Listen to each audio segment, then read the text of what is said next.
هوایش دلنشین و تازه باشد، بدخشان را در و دروازه باشد. ز سوغدم تا به ختلان و بدخشان، ز دروازی نوین آوازه باشد.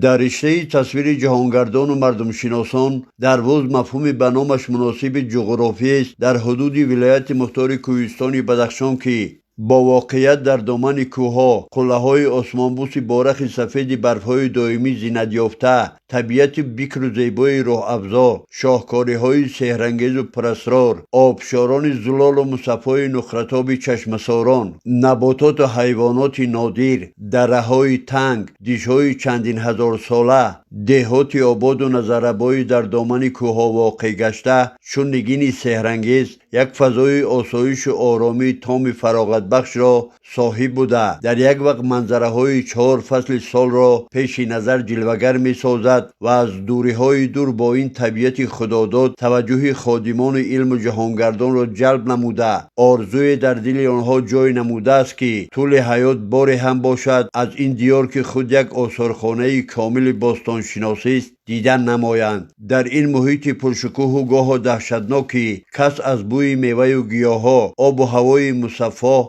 رهایش و لذت خاص می‌یابد. یک فضای آسایش و آرامی تام فراغت بخش حکم فرماست که چشم کس از دیدن سیر نمی شود. طبیعت زیبای راه افزای این دیار کوهی تاجیکستان بهشت‌آسا را شاعر شهیر تاجیک عبدالسلام دهاتی نهایت واقع بینانه وصف نموده است که الهام بخش با شنیدن صدا و نوای خوش هنرمند نام آشنای زنده یاد شایسته ملات جانова بود.